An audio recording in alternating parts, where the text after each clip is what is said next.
ensemble, tous tournés vers un seul et même but, gagner ces municipales pour Lyon et pour les Lyonnais, évidemment. Le candidat socialiste Gérard Collomb tenait hier un grand meeting au Pâté-Vèze. Le maire sortant a défendu son bilan, notamment en matière de transport, avec le tube mode doux du tunnel de la Croix-Rousse ou le pont Raymond-Barre, promettant de ne pas s'arrêter là. Nous étendrons, après Oulin, le métro B jusqu'aux hôpitaux sud. Le tramway T1 ira jusqu'aux hôpitaux est, en passant par le quartier des États-Unis. Et sur l'ouest lyonnais, nous lancerons dans le prochain mandat les études pour le métro E dans le 5e arrondissement et jusqu'à Tassin. Selon les organisateurs, plus de 2000 personnes sont passées hier après-midi par le Pâté-Vèze où différentes animations et spectacles étaient organisés en marge du meeting. 5 jeunes de la mouvance identitaire ont été mis en examen et laissés libres après l'agression au couteau de 2 militants antifascistes à Lyon dans le quartier Saint-Jean le 14 février dernier. L'auteur présumé des coups de couteau est mis en examen pour violence avec arme, les 4 autres pour violence par plusieurs personnes. Ukrainska Pravda, c'est donc le journal le plus important en langue ukrainienne. Comme tous les jours, depuis 3 mois, Guénia suit de près la situation à Kiev. Alors que le président Viktor Yanukovych est aujourd'hui toujours en fuite, cette Lyonnaise d'origine ukrainienne espère que la justice sera rendue aux 82 victimes de la place Maïdan. Il faut absolument que tous ceux qui ont exécuté, mais surtout ceux qui ont donné l'ordre, soient jugés. Un sentiment partagé également par son fils, Mikola, président d'une association qui milite justement pour la démocratie en Ukraine. Maintenant, il va falloir remettre en route le travail au niveau parlementaire. Il va falloir remettre en route l'économie, puisque vous savez que l'Ukraine est au bord de la faillite. Au bord de la faillite, certes, mais en aucun cas, selon lui, du chaos.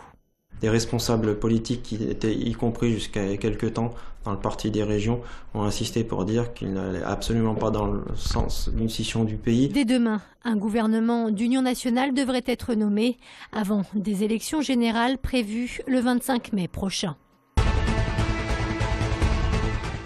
Sortie du guide Michelin 2014 et un record pour la région Rhône-Alpes avec 10 nouvelles étoiles. Rien qu'à Lyon, ils sont 3 restaurants à se doter de la prestigieuse distinction. Parmi eux, l'Alexandrin et son chef de 42 ans, Laurent Rigal, déjà étoilé en 2008.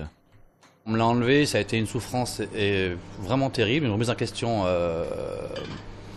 surprenante. Et ça change quoi? Ça va changer, j'espère, plein de choses, mais déjà on va se battre, on va continuer à faire du bon travail. Et à faire plaisir à nos clients. Situé dans le premier arrondissement de Lyon, la Rémanence obtient son tout premier macaron. Enfin, Takao Takano, l'ancien élève de Nicolas Lebec, récupère lui aussi son étoile perdue il y a 2 ans. Le monde éducatif possède désormais sa plateforme d'échange. La ministre déléguée à la réussite éducative, Georges Paul-Angevin, l'a lancée ce matin à l'ENS de Lyon. Ce site internet répertorie toutes les pratiques en matière d'éducation, car dans le domaine, il est parfois difficile de s'y retrouver. Ce site permettra de voir ce qui existe, d'abord de recenser, ensuite d'évaluer, permettra de rapprocher ceux qui font des choses sur le terrain et ceux qui analysent, donc les chercheurs, la recherche, et par conséquent, il me semble que ça pourra devenir une sorte de référence. Élaboré dans une unité de recherche de l'ENS de Lyon, le site est basé sur la contribution des différents acteurs de l'éducation. Donc là, le bloc de Vaux-en-Velin, on est typiquement dans une expérience qui est en cours et donc c'est pour cela que ça a la forme d'un blog. Selon les réseaux qu'on va mobiliser, il y aura donc des villes qui vont expliquer ce qu'elles font.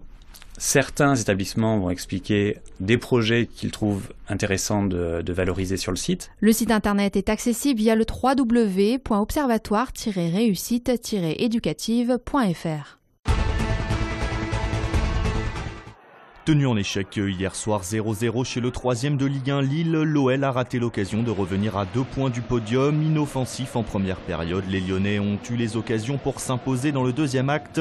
En vain, Lyon quitte le Nord avec le point du match nul et reste 6e du championnat à 5 unités derrière son adversaire du soir. Le prochain match des Lyonnais est programmé jeudi soir à Gerland où les habituels titulaires tenteront de mettre à profit le bon nul ramené d'Odessa par la jeune garde rouge et bleue il y a 4 jours en 16e de finale allée de Ligue Europa.